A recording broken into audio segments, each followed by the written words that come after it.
Hope you have found this video useful. The best way to support the channel and ensure you don't miss our next upload is to subscribe. Thanks for watching. Part 37.20, Surah As-Saffat, the arranged in ranks Assalamu alaikum. Welcome back, dear listeners, to Sufi Essence with Hammad Syed. We commence part 37.20 of our spiritually profound study of Surah As-Saffat, the arranged in ranks. This section is the climax of the confrontation between Prophet Ibrahim and his idolatrous people. Having witnessed the destruction of their handmade deities and failed to respond to Abraham's piercing rational arguments, the people abandon logic and resort to sheer force. Verses 96 through 100 narrate the people's final, desperate arguments, the Prophet's ultimate assertion of Tawhid monotheism, and his subsequent decision to migrate for the sake of his faith, concluding with his profound prayer for a righteous son. This passage demonstrates the necessity of perseverance, sabr, complete reliance on Allah tawakkul, and the ultimate victory achieved not through physical might, but through spiritual purity and faith that is willing to sacrifice everything for the sake of Allah. Kanzul Iman, Quran, Surah As-Saffat, the arranged in ranks. Chapter 37, verse 96. Whereas Allah created you and whatever you carve. This is the Prophet. Abraham's decisive rebuttal, delivered after the rushing crowd Yazafan, has settled down enough to hear the undeniable truth.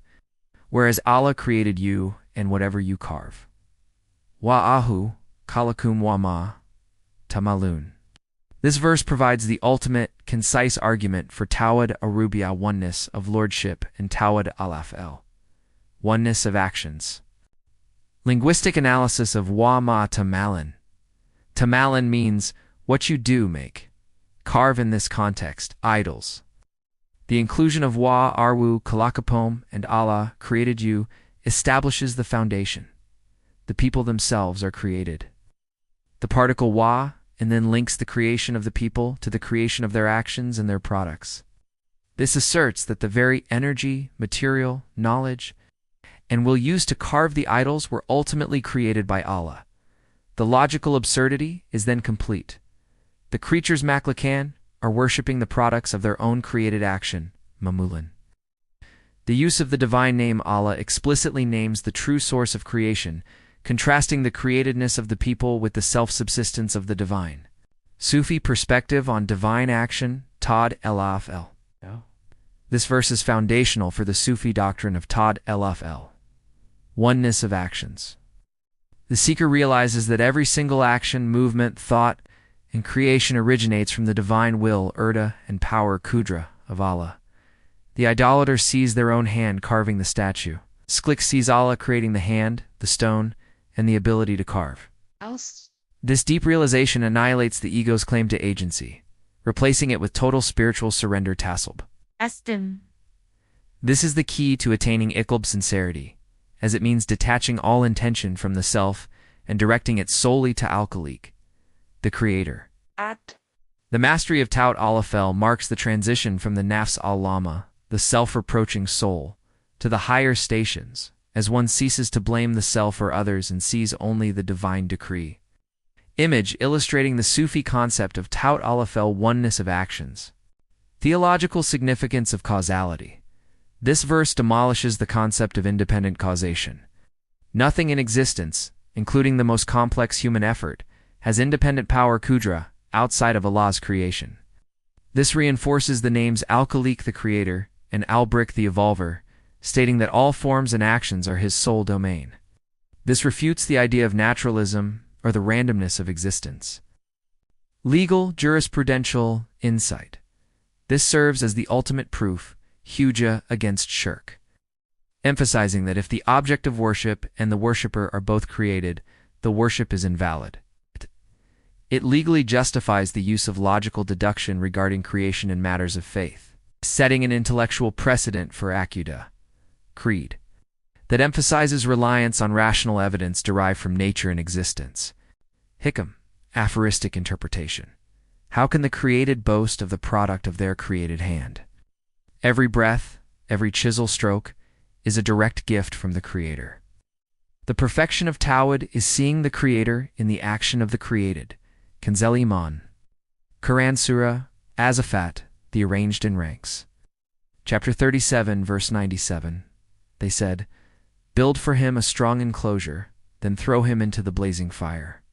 Rejected by Abraham's logic, the people resort to the ultimate expression of power and anger: physical punishment.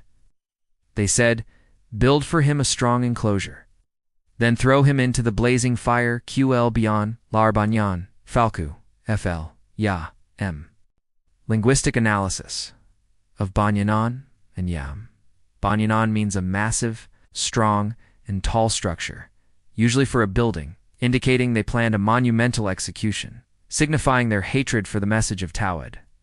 Alku is the command to throw him violent and immediate, showing their eagerness to dispense with the truth. Al-Ya-Im literally means a vast, blazing, inferno-like fire, foreshadowing the fire of the hereafter. The people's reaction is proportional to the destruction of their false identity and tradition. They seek to eliminate the source of their shame and intellectual defeat. Sufi perspective on trial bulb. This command symbolizes the fiery trial bulb that is inevitable for the sincere sklik when the seeker completely demolishes the inner idols of the nafs. The lower self and the worldly establishment react with venomous force. This fire, however, is a mercy when faced with tawakkul. For Abraham, the fire became cool. For the sklik, the trials of the world become a means of purification, transforming the consuming fire of nafs alamra into the light of nafs alamna. The kalb salmer remains firm, even when surrounded by the blazing fire of worldly opposition, viewing all hardship through the lens of divine testing. Image illustrating the concept of spiritual trial bulb and purification. The theological significance of protection. This is the moment where Allah's name, Wali the protecting friend, manifests perfectly. The people's plot, though physically immense, was utterly impotent against the divine will. The preparation of the massive fire served only to magnify the miracle of Abraham's deliverance, proving that true power lies not in physical strength or political authority, but in complete reliance on Al-Qudor, the powerful, and Al-Muti, the all-encompassing, whose power surrounds and protects his chosen servant. Historical ethical insight. This sets a moral precedent that intolerance and violence are the final resort of those defeated by reason. When logic fails, oppression begins. Abraham's response in the next verses, however, highlights the ethical priority of non-violent sabr, patience and tawakkul in the face of tyranny, upholding the Prophet's code of conduct even under extreme duress. Hikam, aphoristic interpretation. The fire prepared by falsehood is merely a temporary trial, but the fire of heedlessness consumes the soul eternally. Trust in Al-Wali when the world prepares your Yah. Kanzul Iman Quran, Surah As-Saffat, the arranged in ranks. Chapter 37, verse 98.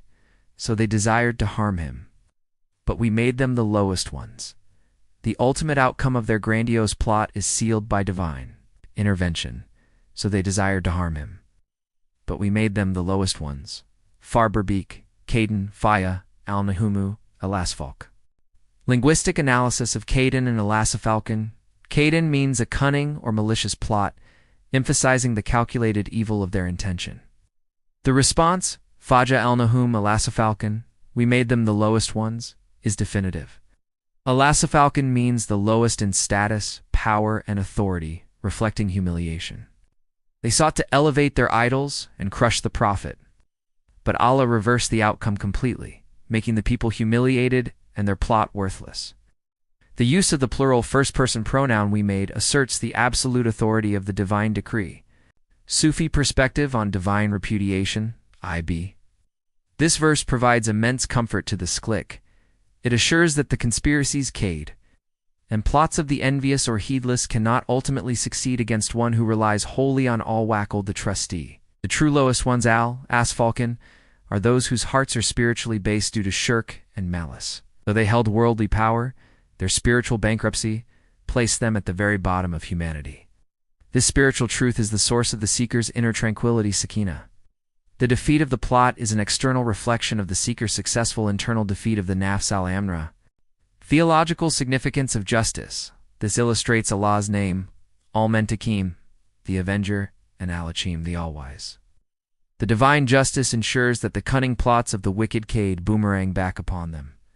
Their intention to harm Abraham was nullified, and they were the ones who suffered humiliation. This is a perpetual reminder that no human plot can overcome divine destiny. Qadar. Nala is the ultimate arbiter of victory and defeat. Legal jurisprudential insight. This provides the legal theological assurance that the oppressed believer, though momentarily physically overwhelmed, will receive ultimate moral and spiritual victory from Allah. It affirms the priority of intention. Even if the physical plot fails, the fire did not burn Abraham. The malicious Cade is judged and punished. This underpins the Islamic legal maxim that actions are judged by intentions, ulimru by Makadish. Hikam. Aphoristic interpretation. The plot against the righteous is the greatest failure of the plotter. When your intention is pure, Allah turns the fire of trials into the cool breeze of success, and the conspirator becomes the most humiliated. Kanzul Iman. Quran Surah As-Saffat, the arranged in ranks. Chapter 37, verse 99. He said, I am going to my Lord, He will guide me. After surviving the ultimate test of the fire, as narrated in other surahs, the fire was made cool and safe. Abraham concludes that further engagement is futile. Announcing his decision to seek solitude and migration, he said, I am going to my Lord. He will guide me. Waqwala, Debun, Ilch Rab, Sayyadun. Linguistic analysis of Debun Ilch Rabt. Debun, I am going. Departing is an emphatic active participle, showing a determined immediate movement. Ilch Rab to my Lord is the critical phrase, signifying that this is not a geographical escape, but a spiritual migration. Hijra ba, Inkiya, driven by Todd. He seeks a place where his worship will be pure. Sadni, He will certainly guide me, uses the future tense, with the emphasis particle sa, and the object pronoun nimi, expressing total certainty in Allah's guidance, hidbia, and guardianship. The phrase ilchrab confirms the destination is the divine presence itself. Sufi perspective on Hijra migration. This is the spiritual migration of the sklik, when the heart realizes that the environment is poisoned by shirk and hinders pure worship. The soul must migrate ilchrab to its Lord. This can be physical, but it is fundamentally a shift in focus, abandoning all attachments to the world for the sake of divine proximity. Curb. The conviction, Sa'an, is the cornerstone of Tawakkul's total reliance. The sound heart trusts Al-Hadi the guide completely, knowing that the physical journey is merely a reflection of the deeper guided inner journey. The spiritual traveler is always on the move towards perfection, a continuous state of Hijra. Image illustrating the concept of spiritual migration, Hijra, beginia, toward the divine. Theological significance of guidance. Abraham's confidence in Sad, Yadin, proves his profound knowledge of Allah as Al-Hadi, the guide. He did not choose the destination based on worldly logic, but entrusted his path to the Creator, establishing the principle that divine guidance is the greatest provision for the traveler on the path of faith, superseding all maps and human plans. This is the fruit of Yan, certainty. Legal jurisprudential insight. This verse is the primary justification for the legal concept of Hijra migration for the purpose of preserving faith. It establishes the legal and moral priority of protecting one's Dion religion and integrity of Tawhid over all worldly ties or safety, indicating that leaving oppression is sometimes mandatory. WGB. Hikam. Aphoristic interpretation. True movement is the heart's departure to its Lord. Do not fear the path of Al-Hadi is your guide. I am going to my Lord. The Lord assumes the full responsibility of your guidance. Kanzul Iman Quran, Surah As-Saffat, the arranged in ranks. Chapter 37, verse 100. My Lord, bestow upon me a righteous son, having secured his spiritual and physical safety. Abraham's next thought is a profound dua supplication for continuity of the message. My Lord, bestow upon me a righteous son. Rabbi Habli Mina, Glian. Linguistic analysis of Habli Mina, Glian Rabbi is an intimate call to the Lord, acknowledging the relationship of dependency and grace. Habli is a direct command request, meaning, grant me, indicating a strong desire rooted in necessity. The crucial element is Mina Glian, from among the righteous ones. He does not merely ask for a son, but specifically a son who embodies al, righteousness and goodness, indicating that his ultimate concern is the legacy of Tawhid and the quality of his progeny's faith. The use of min from among suggests he asks for a son who is counted among the established group of excellent believers. Sufi perspective on Glian. This dua is the perfect expression of the Kalb Salkam's priorities. Abraham, now old and having endured immense trials, asks not for wealth, power, or revenge, but for a spiritual successor, a Gli son, who will continue the mission of Tawhid. For the Sklik, this is a lesson that the greatest legacy is not material inheritance, but the spiritual legacy of al, righteousness, and ayam in faith. It is a profound act of Rejeb hope in Allah that precedes the miraculous birth of Ishmael ilml. The prayer shows that the Sklik's vision extends beyond their own life to the perpetuation of the divine message. Theological significance of progeny. This shows that the purpose of family Nasel and Ayom is the continuation of Tawhid. Allah's name Awwab, the bestower, is invoked here, affirming that all gifts, especially the gift of righteous progeny, come directly from Him and must be sought with the proper intention. The very act of praying for a righteous son is an act of proactive tarbiyah, spiritual upbringing. Historical, ethical insight. This prayer, made in advanced age, demonstrates Abraham's unwavering commitment to the future of humanity's faith, establishing the ethical duty of parents to pray and strive for their children's spiritual well-being above all else. This sets the standard for parental responsibility, placing spiritual cultivation above material provision. Hikam, aphoristic interpretation. Do not ask for a child. Ask for a piece of righteousness to live on after you. The truest treasure a believer leaves behind is a righteous heart that remembers its Lord. Hadith, the primacy of actions and intentions. Prophet Abraham's decision to migrate and his prayer for a Gli son both reflect the prophetic emphasis on actions, amal guided by Emin. Faith. The Prophet Muhammad, peace be upon him, said, "When a man dies, all his deeds come to an end except for three: an ongoing charity, kadakadriya, beneficial knowledge, or a righteous son, walid Gli, who will pray for him." Related in Sahih Muslim, image illustrating the three ongoing deeds: sadaqah jariyah, beneficial knowledge, righteous son. Hadith, contextualization and analysis. Sufi emphasis, the walid Gli connection. Abraham's prayer for a walid Gli, righteous son, directly connects to the concept of the lasting spiritual benefit after death. The Kalb Salram prioritizes this spiritual continuity over all fleeting worldly gains, understanding that a Gli son is a spiritual investment. Wukfa, Sufi legacy. The Sufi seeker knows that true spiritual lineage is more potent than biological lineage. Abraham sought a son who would be Gli, one who would perform good deeds and carry the torch of Tawhid, thus ensuring the Prophet's Baraka blessing continues through their sincere actions and prayers. This is the highest form of wasila, means of approach to Allah. We conclude part 37.20. We saw Prophet Abraham deliver the decisive proof, whereas Allah created you and whatever you carve. When his people resorted to violence, build for him a strong enclosure and throw him into the blazing fire. The divine will intervene, so they desired to harm him. But we made them the lowest ones. His response was one of total reliance. He said, "I am going to my Lord. He will guide me." And his ultimate priority was revealed. "My Lord, bestow upon me a righteous son." May Allah grant us the profound tawakkul and unwavering priorities of Abraham. O Allah, Awwab, the bestower. Grant us the knowledge of Tawhid al-Fl to recognize your hand in all creation, Mata Malin. Protect us from the cade plots of those who wish to harm faith, and make us not al-Asfalk. Oh, grant Our hearts the courage for true. Hidra, Daboon, Ilchrab, and bestow upon us the legacy of righteous progeny Minaglian, to ensure the continuity of Tawhid Amin, a handsome British Muslim with beard, wearing black Sufi essence baseball cap, giving lecture in the foreground, integrated into this scene.